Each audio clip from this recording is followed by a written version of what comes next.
প্রিয় দর্শক, আসসালামু আলাইকুম। আমরা আমি এবং আমার মেয়ে এবং আমার ফ্যামিলি নিয়ে আমরা এসেছি নীলাদ্রিতে। আপনারা দেখতে পাচ্ছেন যে আমরা এই মুহূর্তে একবারে চুনাপাথর, যে নীলাদ্রি লেকের পাশে বড় বড় চুনাপাথর, সেই চুনাপাথরের পাশে এসেছি। এবং আপনারা দেখেন কত সুন্দর চুনাপাথর, এই কত বড় বড় চুনাপাথর। আপনারা সিলেট, ঢাকা বা এই বাংলাদেশের বিভিন্ন প্রান্ত থেকে এই জায়গাটিতে আসেন। অনেকেরই সৌভাগ্য হয় না যে এই পাথরগুলো দেখার জন্য দূর থেকে দেখে যান। আজকে আমরা একটি ছোট্ট ডিঙ্গি নৌকা নিয়ে আমরা চলে এসেছি চুনাপাথরের কাছে, এবং খুবই সুন্দর, আপনারা দেখতে পাচ্ছেন খুবই সুন্দর চুনাপাথর। এই যে বড় বড় চুনাপাথর, খুবই বড় বড় চুনাপাথর। এই চুনাপাথরগুলো এতটা এটা স এস এই এতটা শক্ত এবং এতটা বড় যে দেখেন, এত বড়, বড়, এটা না, সরাসরি না দেখলে বুঝতে পারবেন না। আমরা এই তীব্র রৌদ্রের মধ্যে আ আপনাদেরকে দেখানোর জন্য এই মুহূর্তে আমরা এসেছি নীলাদ্রি লেকে। আমরা এর আগে ছিলাম আপনার লাউড়ের গড়। আমরা একটি এই এই বোটের মধ্যে আমরা রাত্র যাপন করেছি।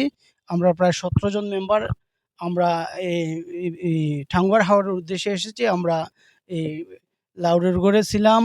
এই এখন আমরা এই মুহূর্তে আমরা এসেছি আপনার নীলাদ্রিতে। এই যে একটা পাথর, এটা কিভাবে যে সম্ভব যে এতক্ষণ ধরে এক এই সম্ভবত কয়েকশো বছর ধরে এই পাথরগুলো দাঁড়িয়ে আছে। এই সামান্য দেখেন, উপরটা কত বড়, অথচ নিচ একদম ছোট। হ্যাঁ? তারপরও আপনার এই পাথরটা পড়ছে না। আল্লাহর কি কুদরত! কি কিভাবে যে সম্ভব, এগুলা একমাত্র আল্লাহ ছাড়া কেউ বলতে পারবে না।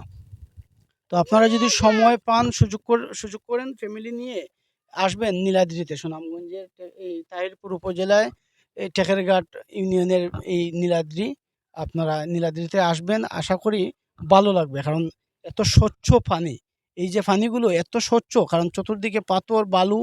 এই বালু পাথরের মধ্যে পানিগুলো খুবই স্বচ্ছ পানি। আর মানে অবাক করা বিষয়, এই যে পাথর, ইন্ডিয়া, এইটা এই পাশের যে সীমানাটা আপনারা দেখতে পাচ্ছেন, কালো কালো বড় বড় পাথর, এগুলো হচ্ছে ইন্ডিয়া। আমাদের বাংলাদেশের একবারে শেষ সীমানা। এই যে উপরে বিএসএফ ক্যাম্প আছে। আমরা নৌকা নিয়ে আসছি এখানে এই জায়গাটাকে ভ্রমণ করার জন্য। তো আপনারা দেখতে থাকেন, আশা করি ভালো লাগবে। যদি সময় সুযোগ করতে পারেন তাহলে চলে আসবেন, এই সপরিবারে ফ্যামিলি নিয়ে আসবেন, আশা করি ভালো লাগবে। খুব সুন্দর একটি এলাকা,